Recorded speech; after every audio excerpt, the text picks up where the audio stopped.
So let's start for our Charak Samhita Uttarardha subject lecture. And today we are going to see the sixth chapter, that is Vaman Virechan Vyapat Siddhyadhyay.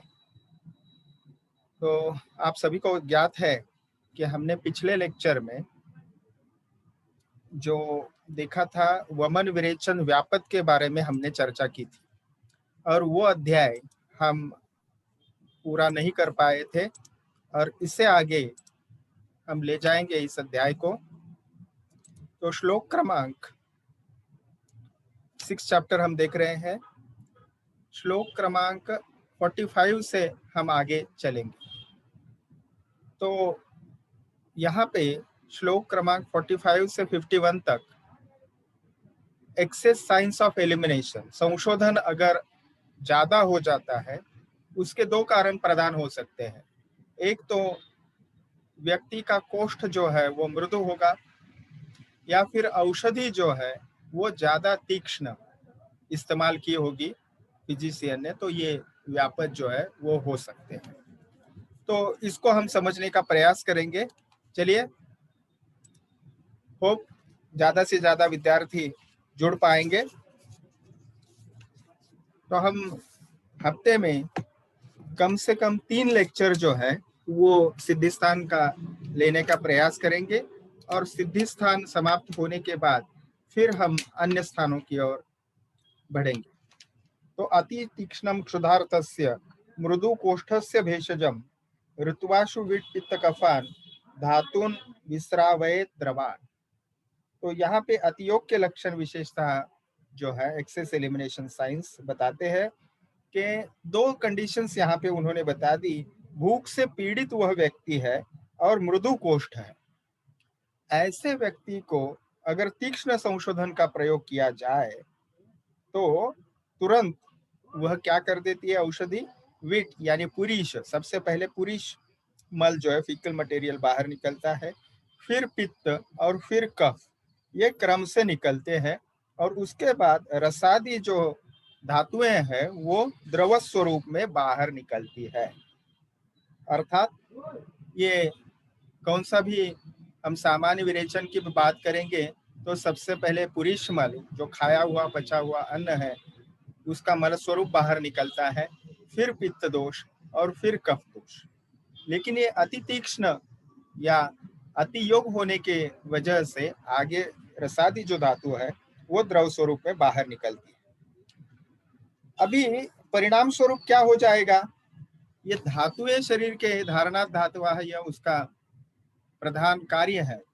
तो धारण कर्म जो है वो बहुत ही तेजी से कम हो जाएगा और परिणाम स्वरूप रोगी के लक्षण हमें क्या दिखाई देंगे। तो यहाँ पे देखिए, एक पहला सबसे पहले बता दिया कि बल स्वर क्षयम, बल क्षयम स्वर क्षयम, यानी बल क्षय हो जाएगा रोगी का। वो शारीर बल है, मानस बल है, स्वर का भी क्षय हो जाएगा। तो आवाज जो है वह बहुत धीमी उसकी निकलेगी। दाह आगे बताए तो ये दाह सर्वांग दाह यानी बर्निंग सेंसेशन, कंठशोष यानी गला सूखना, भ्रम यानी चक्कर, इस पद्धति से उसमें लक्षण आगे दिखाई देंगे। तृष्णा यानी ये तृष्णा जो होगी वो सामान्य नहीं होगी, उसका ट्रांसलेशन हम मॉर्बिड थर्स्ट ऐसे कर सकते हैं, यानी अति तीव्र तृष्णा, ये लक्षण उत्पन्न होंगे।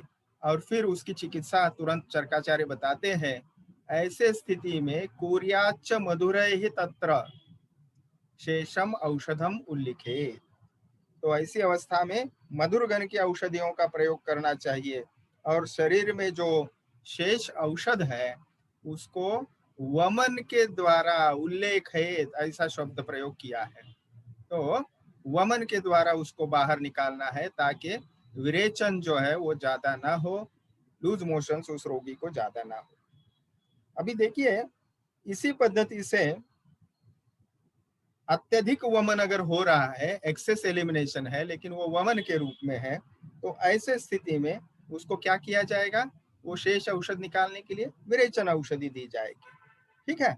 और अगर विरेचन ज्यादा हो रहा है तो उसको हम कह सकते हैं मृदु वमन हम दे सकते हैं। तो प्रतिमार्गम च हरणम, इस पद्धति से उस वमन की चिकित्सा जो है वो विरेचन के द्वारा, अति वमन की हम कह सकते हैं, और अति विरेचन की चिकित्सा जो है वो मृदु या लघु वमन के द्वारा हम कर सकते हैं, या करने का जो प्रिस्क्रिप्शन है या एडवाइस जो है चरकाचार्य देते हैं।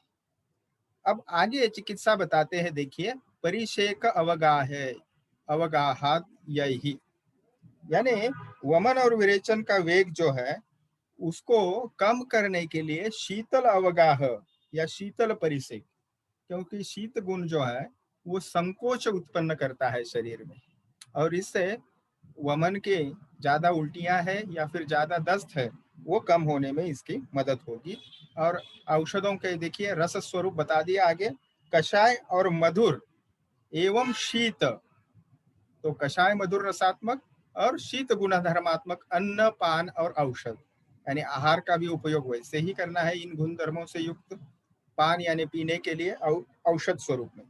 तो ये विधि विधान जो है औषधि अन्नपान का यहाँ पे चरकाचार्य बताते हैं। और फिर संक्षेप में उसको जोड़ते हैं रक्त पित्त अतिसारग्न ही, यानी रक्त पित्त की चिकित्सा और अतिसार की चिकित्सा तथा दाह और ज्वरहर ऐसी चिकित्सा करनी चाहिए। तो इन शॉर्ट अगर हम कहें तो मधुर औषधियों का प्रयोग करें, वमन ज्यादा हो रहा है तो उसको मृदु विरेचन दें, मृदु विरेचन अगर ज्यादा हो रहा है तो लघु वमन या सौम्य वमन दें, कषाय मधुर और शीत गुणधरात्मक औषधियों का प्रयोग, अन्नपान का प्रयोग करना चाहिए, और रक्त पित्त चिकित्सा, अतिसार चिकित्सा, दाह की चिकित्सा और ज्वरहर जो चिकित्सा है उनका प्रयोग ज्यादा से ज्यादा करना है। अब देखिए आगे इसको जोड़ते हुए और कुछ विशेष योग यहाँ पे श्लोक क्रमांक 49 में बताते हैं। तो वहां पे वमन विरेचन औषधियों का अगर अतियोग होता है तो कुछ योग, विशेष योग यहाँ पे वर्णन किए हैं। तो अंजन, चंदन और उशीर, और उसमें जोड़ते हैं मज्जा, ठीक है, सब शर्करा उदकम। तो इनका जो है अंजन, चंदन, खस यानी उशीर, मज्जा यानी बोन मैरो, इनका प्रयोग विशेषतः शर्करोदक के साथ यानी शरबत के साथ करना चाहिए। शर्करोदक क्यों है? क्योंकि मधुर रसात्मक है। आगे बताते हैं लाजा चूर्ण का भी प्रयोग आप जो है वो मंथ लाजा का करके आप उसको, उसका जो हम कह सकते हैं डिहाइड्रेशन हो चुका है वो हम यहाँ पे इलेक्ट्रोलाइट इम्बैलेंस और डिहाइड्रेशन कम कर सकते हैं। दूसरा योग बताते हैं शुंगाभिवाह वटादीना। तो वट शुंग इत्यादि योग जो है, तो वट आदि, आदि शब्द में जो वल्कल वर्ग है, पंचवल्कल, न्यग्रोध, उदुम्बर, अश्वत्थ इत्यादि, इन क्षीरी वृक्षों के शुंग, शुंग का अर्थ क्या है?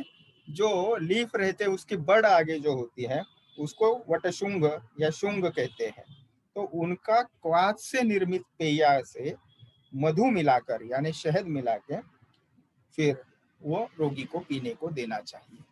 तो ये विशेषता है, जो क्षीरी वर्ग वृक्ष है वो कषाय रसात्मक है, तो ये भी हमने समझना चाहिए। कषाय प्रधान, ऐसे सिद्ध क्षीरम भोज्यम, तो ऐसा सिद्ध क्षीर यानी पंचवल्कल सिद्ध क्षीर, और वहां पे वल्कल यानी त्वचा यूज की जाती है या छाल यूज की जाती है, लेकिन यहाँ पे शुंग इस्तेमाल करने हैं, ठीक है। और उससे सिद्ध पेया, तो पेया क्या है? ग्रुएल, जिसको हम क्या कह सकते हैं, जब वो चावल ज्यादा पानी में पकाते हुए सिर्फ पानी होता है तो वो पके हुए चावल का पानी वह वटशुंग सिद्ध होनी चाहिए और उसको मधु के साथ, शहद के साथ देना है। तीसरा योग बताते हैं अतिसार नाशक औषधियों के क्वाथ से साधित दुग्ध और आहार्य द्रव्य, ठीक है। तो अतिसार नाशक चिकित्सा जो है उससे द्रव्य यहाँ पे प्रयोग करना है। चौथा योग बताते हैं जांगल पशु पक्षियों का मांसरस और उसके साथ शाली चावल का भात, ये देना चाहिए और इससे दुर्बलता कम होती है। पांचवा योग है पिच्छा बस्ती। तो पिच्छा बस्ती एक विशेष योग है। इरिटेबल बाउल सिंड्रोम हो या फिर विशेषतः प्रवाहिका नामक व्याधि हो या फिर जिसे कोलाइटिस भी कहा जाता है, तो उसमें पिच्छा बस्ती में एक प्रधान द्रव्य है, वो है शाल्मली त्वचा, या जिसे उसका चूर्ण सिद्ध क्षीर के माध्यम से दिया जाता है, बस्ती के माध्यम से, और उसी को पिच्छा बस्ती कहते हैं। उसको शाल्मली त्वचा के चूर्ण को या उसको मोच रस भी कहते हैं। तो पिच्छा बस्ती जो है वो प्रशस्त कही है। और फिर छठा बताते हैं, मधुरैः अनुवास्यश्च सिद्धेन क्षीर सर्पिषा। तो मधुर गण के औषधियों से सिद्ध क्वाथ या फिर क्षीर साधित घृत जो है उसका अनुवासन बस्ती करना चाहिए। अभी अति योग से हित्वाधिकम आह, तो सबसे पहले ये चक्रपाणि दत्त जी की टीका है जो ब्लू आप यहाँ पे देख रहे हैं, आपके सामने जो पीपीटी है उसमें। तो वहां पे अति योग से योग के सबसे पहले हेतु बताते हैं, पॉजिटिव फैक्टर्स। हर एक को अति योग नहीं होने वाला। तो अति तीक्ष्ण और जो क्षुधार्थ व्यक्ति है, ठीक है, यानी बहुत क्षुधा जिसको लगी है, बहुत अति तीव्र भूख जिसको लगी है, और जिसका मृदु कोष्ठ है, ऐसे व्यक्ति, ये प्रमुख हेतु यहाँ पे बता दिए एक्सेस जो सिम्टम्स है उसके लिए। तो ये चक्रपाणि दत्त जी की विशेषता है कि श्लोक को वो कथन करते हुए उसका सूत्र या मतितार्थ जो है वो स्पष्ट करते। तो विरेचन के अतियोग जो है उसमें हेतु अति तीक्ष्ण इत्यादि शब्द से या उस श्लोक से बताते हैं। आगे यतो मृदु कोष्ठे बुभुक्षिते च विट पित्त कफ हरण क्रमेण च स एव अति युज्यते। तो यहाँ पे ये स्थिति जो है विशेषतः क्रमशः विट यानी पुरीश, पित्त कफ निर्हरण जो अधिक मात्रा में होता है, यह स्थिति विशेषतः यहाँ पे स्पष्ट करते हैं कि विरेचनात् अति योग से एव घटते। ये जो श्लोक आया है वो विरेचन के बारे में आया है। वमन अति योग सामग्री च, ये वमन के अति योग का जो है वह अन्य प्रकार से हमने समझना चाहिए। वहां पे विट पित्त कफ के निर्हरण के क्रम को वमन और विरेचन के अनुसार यथा योग्यतया ग्रहण करना चाहिए। यानी यहाँ पे जो श्लोक में चरकाचार्य क्रम बताते हैं, विट पित्त कफ, और फिर धातुओं का, प्रसादी धातुओं द्रव स्वरूप में बाहर निकलते हैं। तो वमन में यही क्रम जो है वो सबसे पहले जो आहार, वो जो उत्क्लेशक आहार अगर दिया है तो, या फिर वामक द्रव्य पहले निकलेगा, फिर कफ निकलेगा, फिर पित्त निकलेगा। तो ये विरेचन वमन में क्रम रहेगा। और विरेचन में पहले पुरुष निकलेगा, फिर पित्त, और फिर अंत में कफ। तो ये जानने की आवश्यकता है, चक्रपाणि दत्त इसको हमें समझाते हैं। ठीक है, तो नेक्स्ट श्लोक की ओर हम चलते हैं। ये जिसको आपको अंग्रेजी में चाहिए वो समझ सकते हैं ये स्लाइड से। तो ये सभी योग आ गए इसमें। फिर आगे जाते हैं श्लोक क्रमांक 52 से। यहाँ पे विशेषतः सबसे पहले अभी हमने जो चिकित्सा दी जिसमें कषाय मधुर रसों का प्रयोग एवं हमने वहां पे 5 योग भी देखे पिच्छा बस्ती को मिला के। तो आगे ये वमनस्य अतियोगे तु, वमन के अतियोग की चिकित्सा वर्ष या श्लोक क्रमांक 52 से लेके 56 तक बताते हैं। और उसमें सबसे पहले वमनस्य अतियोगे तु शीतांबु परिशेचिताः। तो सबसे पहला जो कार्य करना चाहिए चिकित्सक ने, वो अत्यधिक वमन होने पर रोगी को शीतल जल से परिषेक करना चाहिए। अर्थात परिषेक का अर्थ क्या है? शीतल जल के जो छींटे छींटे हैं, छोटे छोटे बिल्कुल तुषार स्वरूप जो है, वो रोगी के शरीर के ऊपर शॉवर करें। तो हम जब अपने कपड़ों को प्रेस करते हैं या इस्त्री करते हैं, आयरनिंग करते हैं, या फिर आपने जो आयरनिंग करने वाला है उसके यहाँ भी देखा होगा, या फिर आप सलून में भी देखते होगे कि शॉवर होता है और वो मारते हैं तो उससे एक फव्वारा, बिल्कुल बारीक बारीक तुषार निकलते हैं हल्के हल्के। वैसे आप इंस्ट्रूमेंट या वो सिंपल इंस्ट्रूमेंट यूज करके रोगी के शरीर के ऊपर शीतल जल के छींटे मारे। और फिर उसके बाद कफनाशक द्रव्यों के क्वाथ में विशेषतः लाजा चूर्ण, घृत, मधु, शर्करा, इनको मिलाकर मंथ कल्पना जो है, आपने सेकंड ईयर में इसको सीखा है, वो घोल बनावे और उसको पीने के लिए दे।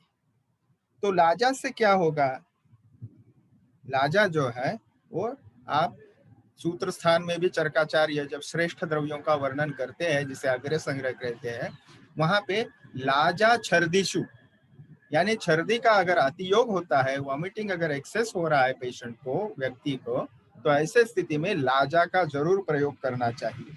और यहाँ पे भी हम देखते हैं वमन के अतियोग चिकित्सा में लाजा चूर्ण, घृत, मधु, शर्करा, इन द्रव्यों का मंथ जो है वो पीने के लिए देना चाहिए। उसके बाद कभी कभी क्या होता है, अत्यधिक वमन होने के कारण, तीसरी लाइन देखिए, सोदगारायाम भृशम वम्याम मूर्छायाम धान्यम उस्तयो हो। तो यहाँ पे अगर व्यक्ति को वमन के कारण अतिशय भयंकर स्वरूप में उद्गार, जोर जोर से डकार अगर आ रहे हैं रोगी को, और फिर एक यह शक्य, एक संभावना है, या दूसरी संभावना है रोगी मूर्छित हो जाए, तो ऐसी स्थिति में धान्य मुस्तयो हो, धान्य यानी धनिया, मुस्तक यानी साइप्रस रोटंडस जिसे मुस्ता या मराठी में नागरमोथा कहते हैं, फिर स मधुक अंजनम, महुआ, मधुक यानी यहाँ पे मोह, मराठी में मोह करते हैं, मोह पुष्प, और फिर अंजन यानी रसांजन।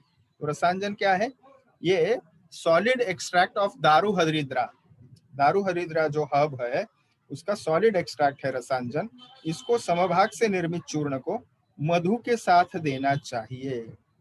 तो ये बहुत आसानी से मिलने वाला द्रव्य है और बनाने के लिए बहुत सहज है। तो ये योग बताते हैं, विशेषता ज्यादा डकार जब रोगी को आते हैं और रोगी मूर्छित हो जाता है ऐसे स्थिति में। तो देखिए ये हो गया पहला डिस्क्रिप्शन। अभी इससे आगे दूसरा अगर हम देखें इसको, तो वमतो अंतः प्रविष्टायाम जिह्वायाम कवलग्रह। तो वमन के अतियोग के कारण जिह्वा के अंदर, जिह्वा जो है वो क्या हो जाती है, अंत प्रविष्टायाम जिह्वायाम। कभी कभी क्या हो जाता है, वमन अति होने की वजह से जिह्वा जो रोगी की है वो अंदर प्रविष्ट हो जाती है, यानी अंदर चली जाती है। ऐसे स्थिति में कवल उसको करना चाहिए। तो अगर आपको याद होगा, अष्टांग हृदय सूत्र स्थान में हमने गंडुशादि विधि अध्याय देखा था। तो गंडुशादि विधि का अध्याय में कवल का बहुत विस्तार से वर्णन हमने वहां देखा था। आगे शाला के तंत्र विषय का अध्ययन करेंगे तभी आपको ये विषय आएगा। ये उपचार जो है बहुत सहज है और बहुत उपयुक्त है। तो कवल ग्रह करने के लिए कहा है, और उसके लिए स्निग्ध, अम्ल, लवण रस युक्त और हृदय यानी मन के लिए अनुकूल ऐसे द्रव्यों का सिद्ध, क्षीर या मांसरस इसका प्रयोग करना है। ठीक है। दूसरी स्थिति बताइए, देखिए बहुत ही ये प्रतिक्षिप्त क्रिया जैसा है। फलानि अम्लानि खादेत तस्य च अन्य अग्रतो न रहा, या जिसकी जीवा अंदर प्रविष्ट कर गई है, ऐसे रोगी के सामने दूसरे व्यक्ति ने अम्ल रसयुक्त फलों का खाना चाहिए। तो जिससे क्या होगा, ये जो रोगी व्यक्ति है उसको देख के उसके मुंह में जो है वो प्रतिक्षिप्त क्रिया से वो जो नर्व्स है वो उद्दीपित हो जाएगी, और वो अंतः जीवा जो प्रविष्ट कर गई है वो अपने स्थान पे आने को इससे मदद मिल जाएगी। ठीक है। और ये स्थिति जो है उससे क्या होते हैं, निःसृता तू, आगे तीसरा कल 55वें श्लोक में बताते हैं, यदि वमन के अतियोग के कारण जिह्वा बाहर निकल आई हो। दूसरी स्थिति क्या है, ज्यादा जिह्वा बाहर निकल आई है, तो ऐसे स्थिति में तिल और मुनक्के का कल्क का लेप जो है उस जिह्वा को करके हाथ से पकड़कर अंदर प्रविष्ट कराना चाहिए, उसके स्थान पे उसको वापस स्थापित करने के लिए। निःसृता एक है अंत प्रविष्ट जिह्वा और दूसरी ज्यादा बाहर निकली हुई जिह्वा। ठीक है। तो ये जो है वो वमन के अतियोग से जो स्थान है या अवयव है उसमें विकृति आ गई है। ओके, जाते हैं आगे। तीसरी स्थिति के बाद चौथी स्थिति बताते हैं, वाग्रहानील रोगेशु घृतमांसोपसादिताम यवागुम तनुकाम दद्यात् स्नेह स्वेदौ च बुद्धिमान। यानी ये चौथी स्थिति बताते हैं, वमन के अतियोग के कारण वाक ग्रह यानी वाक ग्रह यानी आवाज ही नहीं निकलती उस व्यक्ति की, इत्यादि अन्य अगर वात रोग हो जाते हैं तो ऐसी स्थिति में क्या करना चाहिए? घृत मांसोपसाधितम, तो घृत और मांसरस साधित यवागु देना चाहिए। और वह यवागु कैसी होनी चाहिए? तनुकाम दद्यात, यवागुम दद्यात। और यवागु का विशेषण तनुकाम है। तनुका यानी बहुत पतली, यानी वो जो घोल यवागु बनेगी वो पोषण तो करेगी लेकिन वो पचने के लिए हल्की होनी चाहिए, इसलिए तनु यानी बहुत पतली होनी चाहिए। और इसके साथ क्या करना चाहिए? स्नेह स्वेदौ च बुद्धिमान, यानी इसके साथ गले के ऊपर और अन्य प्रभावित जो भाग है उसको स्नेहन यानी अभ्यंग के रूप में स्नेह का प्रयोग करना है और स्थानिक स्वेदन भी कराना है। और यह जो है वो बुद्धिमान चिकित्सक ने इस प्रकार से जो वमन के अतियोग है उसकी चिकित्सा करनी चाहिए। ठीक है, तो ये स्थिति आपने अगर रुग्ण के जो पूर्व परीक्षा है, योग्यता है, वो ठीक से की है, औषधों का चयन ठीक से किया है, तो ये स्थिति उत्पन्न नहीं होगी, अतियोग कॉम्प्लिकेशन उत्पन्न नहीं होगा। लेकिन किसी कारणवश इधर वैद्य प्रमाद होगा या रोगी की ओर से कुछ दृष्टता होगी तो ये स्थिति हो सकती है। और इसी के लिए सिद्धि स्थान जो है वो प्रस्तुत है, वो हमें बहुत डिटेल में management of complications of particular panchakarma in detail बताता है। तो यश प्राप्त करने के लिए या हमें पंचकर्म में सभी प्रकार के अयोग हो, यानी हीन योग, मिथ्या योग, अति योग, इन सभी की चिकित्सा जो है वो करने के लिए हमें सिद्धि स्थान का अवश्य अध्ययन करना चाहिए, केवल परीक्षा दृष्टि से नहीं। देखिए चक्रपाणि दत्त उसके ऊपर प्रकाश डालते हैं इन श्लोकों की टीका के ऊपर, विशेषतः पुरतो अम्ल फल खादनम मुखस्रावनेन जिह्वा स्तब्धत्वम हंतुम, यानी जिस व्यक्ति का जो जीवा अंत प्रविष्ट हो गई है उसके सामने अगर अम्ल फल खाला जाए तो रोगी के मुख में पानी आ जाता है और उसको भी वह खाने की इच्छा होती है, और इसी कारण जिह्वा की जो जकड़ाहट है उसको दूर किया जा सकता है। अति योगे निःसृताम इति जिह्वा विशेषणम, ये जो निःसृताम शब्द है वो जिह्वा के लिए है, चक्रपाणि दत्त समझाते हैं। तो वमन के अतियोग के कारण जीवा बाहर की ओर तो स्थानच्युत हो जाती है, इस पद्धति से हमने जानना चाहिए। ठीक है, तो आगे जाते हैं, श्लोक क्रमांक 57 जो है वो देखते हैं। तो इस 57वें श्लोक में जो संसर्जन क्रम है उसका महत्व बताते हैं। तो वमन हो या विरेचन हो, दोनों में ही वमितश्च विरिक्तश्च मंदाग्निश्च विलंघिताः अग्नि प्राण विवृद्ध्यर्थम क्रमम प्रेयादिकम भजे। तो जिस व्यक्ति का वमन या विरेचन हुआ हो, या और स्थिति बताते हैं मंदाग्नि से जो पीड़ित है, केवल वमन विरेचन वाले नहीं, अगर किसी की अग्नि मंद हो गई है तो ऐसे स्थिति में भी जो संसर्जन क्रम है उसका पालन करना चाहिए। ठीक है, और यहाँ पे अग्नि प्राण विवृद्धर्थम, तो शांतिग्नौ म्रियते, तो अग्नि प्राण स्वरूप ही है, तो ऐसे प्राण स्वरूप अग्नि को विवृद्ध करने के लिए यानी उसको बढ़ाने पेयादिकम भजे, क्रमम भजे, तो पेयादि जो संसर्जन क्रम है उसका पालन करना चाहिए, उसका प्रयोग करना चाहिए। चक्रपाणि दत्त बताते हैं अति योगे अपि यथा पेयादि क्रमो भवति तद आह वमितश्च इत्यादि अतहरणात् अति अहरणात् अति वमितो अति विरिक्ताः च इति बोद्धव्यम। तो यहाँ पे जो शब्द प्रयोग अतिहरणात् ऐसे आया है, इसका अर्थ अतियोग है, और ऐसे स्थिति में स्पष्ट किया है कि वमन के अतियोग या विरेचन के अतियोग में जिस प्रकार पेयादि क्रम का पालन किया जाता है, यहाँ वमितश्च इत्यादि के शब्द द्वारा उसको चरकाचार्य स्पष्ट करते हैं। अतिहरण इस शब्द से अति वमन या अति विरेचन ऐसे अर्थ लेना चाहिए। ठीक है, तो अग्नि जो है वो जाठराग्नि, प्रधान अग्नि जो है उसके लिए यहाँ पे शब्द आया है। ठीक है, आगे जाते हैं, जो 29वें श्लोक में जो 10 कार्डिनल कॉम्प्लिकेशंस आ जाते हैं, उसमें सबसे पहले आता है जो 29वें श्लोक में हम इससे पहले देख चुके हैं। वो क्या है? आत्मानम परिकर्तिश्च। इसको हम रिवाइज कर देते हैं। 58वां श्लोक से आगे जो चिकित्सा इन डिटेल आ जाएगी, इन 10 जो व्यापक उत्पन्न होते हैं उनकी क्रमशः चिकित्सा आगे आती है, लेकिन उसको रिकैप करने के लिए 29वां श्लोक देखना हमें जरूरी है। 29वें श्लोक में आत्मान, परिकर्ति, श्राव, रुद्रग्रह, गात्रग्रह, जिह्वादान, विभ्रंश, स्तंभ, उपद्रव, क्लम, ये वहां पे व्यापक हमने देखे थे और उसकी क्रमशः चिकित्सा इसी अध्याय में 29वें श्लोक में जो बताए गए हैं उसकी क्रमशः चिकित्सा अभी आगे जो 58 से ऑनवर्ड श्लोक है उसमें देखी जाएगी, या चरकाचार्य हमें यहाँ पे उपदेश दे रहे हैं। तो सबसे पहले आत्मान यानी एब्डोमिनल डिस्टेंशन, ठीक है, तो इसको सबसे पहले जानेंगे।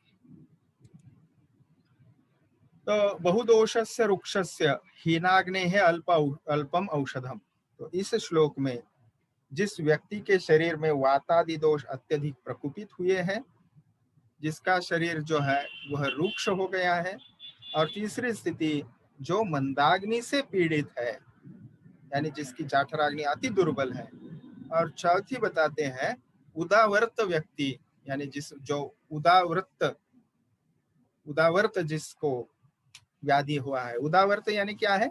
बार बार डकार आते हैं उस व्यक्ति को, हिकअप नहीं बोल रहा हूं मैं, डकार आते हैं एक्चुअली, ठीक है। तो ऐसे 4 स्थितियों में उस व्यक्ति को जो है ये आधमान नामक कॉम्प्लिकेशन जो है, व्यापक जो है वो होता है। और ऐसे स्थिति में मैनेजमेंट, उसकी चिकित्सा क्या करनी है इस व्यापक की? तो अल्प बल वाली औषधि अगर ऐसे 4 स्थितियों में दी जाती है या अल्प मात्रा में औषधि दी जाती है, तो वह जो औषधि है अल्प मात्रा में या अल्प बल वाली औषधि जो है वह उत्क्लिष्ट यानी क्या करती है? वो दोषों को उत्क्लेशित करती है, लेकिन स्रोतस में अवरुद्ध करके नाभि के इर्द गिर्द में अत्यधिक रूप से वहां पे उन दोषों को फुला देती है, ठीक है। च उत्क्लिष्ट दोषान मार्गन निरुद्ध च वृषम आध्मापयेत नाभिम। आध्मापन यानी धमापन, इस शब्द का अर्थ हो जाता है फूंकना। तो वो पेट जो है, इन सिंपल हम करेंगे, एब्डोमेन जो है वो डिस्टेंशन हो जाते हैं बहुत वहां पे जोरों से। तो उत्क्लेशित दोष स्रोतस में अवरुद्ध हो जाने के कारण नाभि अत्यधिक फूल जाती है। अभी नाभि यह शब्द जो आया है अम्बिलिकस, इसका अर्थ हम देखते हैं। इसका अर्थ ये जानना चाहिए कि एब्डोमेन जो है वो सेंट्रल एब्डोमिनल एरिया जो है वो फूल जाएगा, जिसके कारण अन्य लक्षण क्या दिखाई देंगे रोगी में? पीठ, पार्श्व यानी साइड ऑफ द चेस्ट, सिर में वेदना, ये लक्षण उत्पन्न होंगे।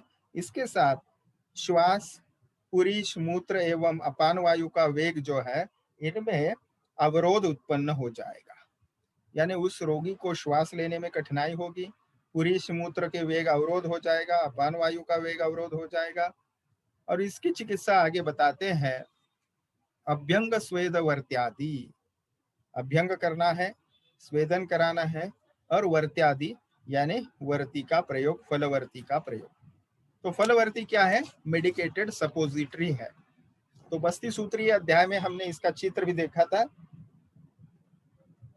तो मार्केट में ग्लिसरीन सपोजिटरी मिलती है, लेकिन आयुर्वेद की फलवर्ती उससे बहुत अच्छी काम करती है, वायु को अनुलोमन करने में बहुत अच्छी सिद्ध होती है। दूसरी चिकित्सा बताते हैं सनिरूह अनुवासनम। अभ्यंग स्वेदन फलवर्ती, ये फर्स्ट लाइन हो गई। उसका सेकंड स्टेज बताया निरूह और अनुवासन बस्तियों का प्रयोग, और तीसरा बताया उदावर्त हरम सर्वम कर्म। तो उदावर्त हर जो चिकित्सा है, उदावर्त रोग नाशक चिकित्सा जो है उसको करनी चाहिए, ठीक है। तो ये यहाँ पे हमने आत्मान क्यों उत्पन्न होता है और फिर उसकी चिकित्सा कैसे करनी है ये सभी बातें समझी। उसके बाद दूसरा आता है कॉम्प्लिकेशन, वह है परिकर्तिका। तो हम ये जूम फ्री प्लेटफॉर्म यूज कर रहे हैं, तो इसको टाइम लिमिट है। तो जैसे ही हम 40 मिनट हमारी अवधि समाप्त होती है, दोबारा इसी लिंक पे हम जुड़ेंगे और वहां पे क्वेश्चन आंसर्स हम देखेंगे। दूसरी जो कॉम्प्लिकेशन है वो है परिकर्तिका। तो इसको फिशर इन एनो आप समझ सकते हो, या सिंपल उसको एनल फिशर्स भी कहा जाता है। तो इस समझने के लिए आपको चित्र सामने दिया है, उसका एक्सटर्नल अपीयरेंस जो है इस प्रकार से होगा। ये क्या दो जगह होगा, और रुग्ण को जब भी पुरुष वेग जो है उसकी संवेदना होगी, तब व्यक्ति को पुरुष यानी मल प्रवृत्ति करते वक्त कैंची काटने जैसी एनल रीजन में पीड़ा होगी। तो आप इसको एक सेक्शन भी देख सकते हैं। तो यहाँ पे एनल फिशर किस पद्धति से होते हैं, और बाहर उसका स्किन टैग भी आ सकता है। तो ये आपको समझने के लिए मैंने चित्र दिखाया। अब देखिए कॉम्प्लिकेशंस ऑफ परिकर्तिका हम समझ लेंगे। स्निग्धेन गुरुकोष्ठेन सामे बलवद औषधम क्षामेन मृदुकोष्ठेन श्रांतेन अल्पबलेन वा। तो इस श्लोक में जिस व्यक्ति का स्नेहन भली भांति हुआ है उसका कोष्ठ भारी हो गया है, यानी जिसका पूर्व कोष्ठ है और आम दोष की अधिकता है, ऐसे व्यक्ति को अगर तीक्ष्ण औषधियों का प्रयोग किया जाए तो ये एक स्थिति बताते हैं। तो तब परिकर्तिका या कॉम्प्लिकेशन या व्यापद होता है। या अथवा दूसरी स्थिति बताते हैं, जिसका शरीर रुक्ष है, कोष्ठ मृदु है और वह रोगी थका हुआ है। तो ऐसे स्थिति में, यानी सिंपल हम अगर कहें तो शारीरिक रूप से दुर्बल ऐसी व्यक्ति है, उसको तीक्ष्ण विरेचक औषधियों का अगर प्रयोग किया जाएगा, तो ऐसी अवस्था में प्रयुक्त जो औषधि है वो गुदा मार्ग से शीघ्रता पूर्वक आम दोष को बाहर निकालेगी, और फिर इसके साथ ही उदर में तीव्र शूल तथा झाग युक्त ऐसा रक्तस्राव। यहाँ पे देखिए शब्द प्रयोग क्या है, तो तीव्र शूलाम सपिच्छास्राम। ये तीव्र शूल यानी सीवियर पेन, सपिच्छा यानी वहां पे झाग, फोम, अस्राम यानी रक्त के साथ ये बाहर निकलेगा वह आम जो है। इसके साथ ही उदर में तीव्र शूल होगा, झाग युक्त रक्तस्राव होगा, और इन लक्षणों के कारण जो ये जो सिम्टम या ग्रुप ऑफ सिम्टम्स रहेगा उसको परिकर्तिका कहा जाएगा। करोति परिकर्तिका। अब चिकित्सा बताते हैं, लंघनम पाचनम सामे रुक्षोष्णम लघु भोजनम गृहनियो विधि सर्वा शामस्य मधुरस्तथा। तो ऐसी स्थिति में चिकित्सा बताते हैं, सबसे पहले दो स्टेजेस में चिकित्सा बताते हैं। पहली स्टेज है आम की अवस्था में आम पाचनार्थ लंघन, पाचन, रुक्ष, उष्ण और लघु आहार द्रव्यों का सेवन। और दूसरी स्थिति कृश व्यक्ति अगर है तो उसमें मधुर रस प्रधान औषधियों द्वारा शरीर का ब्रूहन करना चाहिए।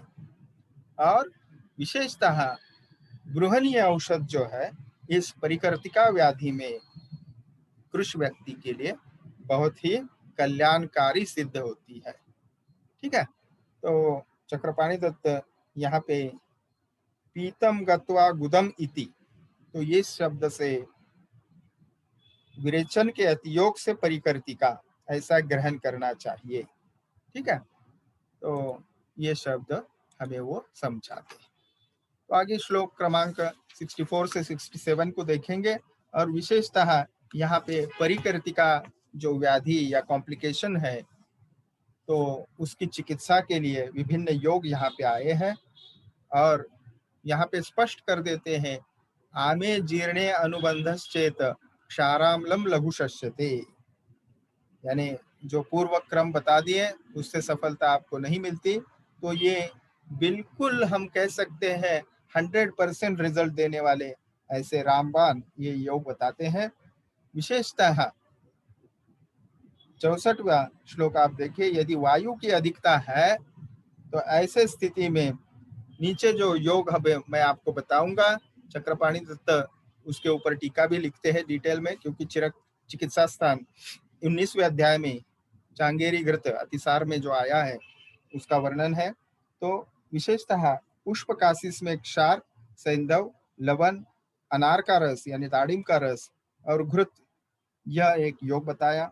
फिर दूसरा है अनार के छिलके का चूर्ण, यानी उसके जो फल होता है दाड़िम का, उसका छिलके का चूर्ण जो कषाय प्रधान रस उसका रहता है, उसमें खट्टा दही मिला के भोजन के साथ देना चाहिए।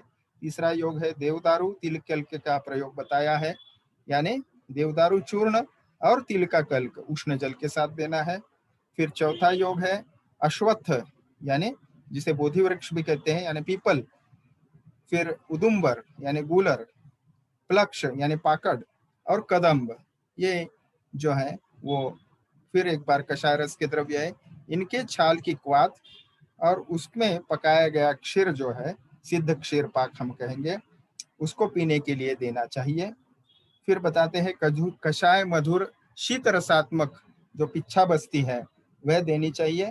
और बाद में बताते हैं यष्टि मधु का सिद्धम व स्नेह बस्तिम प्रदापये, यानी यष्टि मधु के कल्क और क्वाथ से विधि पूर्वक साधित स्नेह की बस्ती देनी चाहिए। अब देखिए, न केवल विरेचन का अतियोग स्वरूप जो परिकर्तिका होगी उसको ही ये योग उपयुक्त होगा, किसी अन्य कारणवश जब परिकर्तिका व्याधि होगा उसमें भी ये योग जो है वो फलदायी सिद्ध होते हैं। ठीक है, तो क्षाराम्लम लघु शक्षत इति, इसमें अतिसार चिकित्सा में जो चांगेरी घृत वर्णन है वह ज्यादा हितकारक होगा। चरक चिकित्सा स्थान 19वें अध्याय में जो वर्णित है, ऐसे चक्रपाणि दत्त हमें टीका में समझाते हैं। ठीक है, इसके बाद आता है परिस्राव, तीसरा ये व्यापद है, और वहां पे वर्णन परिस्राव यानी डिस्चार्ज का जो किया है वह श्लोक क्रमांक 68 से लेकर 70 तक है। तो परिस्राव के हेतु, लक्षण एवं चिकित्सा यहाँ पे विस्तार से बताई है। तो कंडीशन पहले बताते हैं, अत्यधिक दोष युक्त रोगी अल्प मात्रा में या फिर अल्प वीर्य वाली औषधि अत्यधिक दोष होने पे जब वह दोषों को उत्क्लेशित कर देती है तब थोड़ी थोड़ी मात्रा में वह बाहर निकलती है, और उसके परिणाम स्वरूप फिर वहां पे लक्षणों का एक समुदाय हमें दिखाई दे रहा है। वो है कंडू, शोफ यानी सूजन, इडिमा, कुष्ठ यानी different kind of skin diseases, गौरव यानी शरीर में भारीपन, अग्नि का जो है वो उत्क्लेश हो जाता है, और बलोत्क्लेश। तो ये जो ग्रंथकारों ने अग्नि उत्क्लेश और बलो उत्क्लेश शब्द का प्रयोग किया है उसको हम इस पद्धति से समझे, अग्नि उत्क्लेश यानी अग्निमांद्य और बलो उत्क्लेश यानी बल का नाश। फिर आगे बताते हैं स्थैमित्य। ये स्थैमित्य लक्षण बार बार आता है और इसको बहुत अच्छे से हमने समझना चाहिए कि ये सब्जेक्टिव साइन है, उस रोगी को ये दिखाई देगा। क्या है स्थैमित्य? यानी शरीर को गीले कपड़े से ढकने जैसा उसको प्रतीत होता है, उसको स्थैमित्य कहते हैं। अरुचि यानी एनोरेक्सिया, पांडु, यह लक्षण उसमें उत्पन्न होंगे, और इस लक्षण समुदाय को परिस्राव व्यापक कहा जाता है। इस परिस्राव में विशेषतः चिकित्सा जो बताई है, तो ऐसी अवस्था में देखिए स्नेहितम व पुनः तीक्ष्णम। ठीक है, तो सबसे पहले बताए तम दोषम शमयेद वामयेद अपि।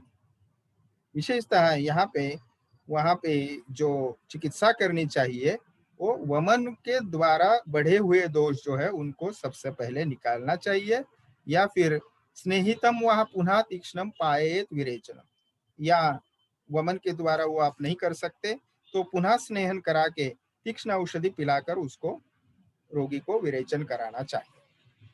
शरीर के शुद्ध हो जाने पर ऐसे स्थिति में फिर चूर्ण, आसव और अरिष्टों का प्रयोग करना चाहिए। तो ये संक्षेप में यहाँ पे हमें बता देते हैं। और फिर इसके बाद चक्रपाणि दत्त टीका में देखिए, बहुदोषे ऊर्ध्वगत दोषे तु वमनम इति व्यवस्था। तो अल्पम इत्यादि के द्वारा परिस्राव का विधान करते हैं, और शमयेद वामयेद अपि इति आदौ अल्प दोषे शमनम बहुदोषे ऊर्ध्वगत दोषे तु वमनम इति व्यवस्था। तो दोषों का अल्प प्रकोप में शमन चिकित्सा, ऊर्ध्वगत दोषों में अत्यधिक प्रकोप होने पर वमन कराने का निर्देश किया है। तो ये चक्रपाणि दत्त हमें समझाते हैं। तो देखिए यहाँ पे हम ये जो हमारा 40 मिनट्स का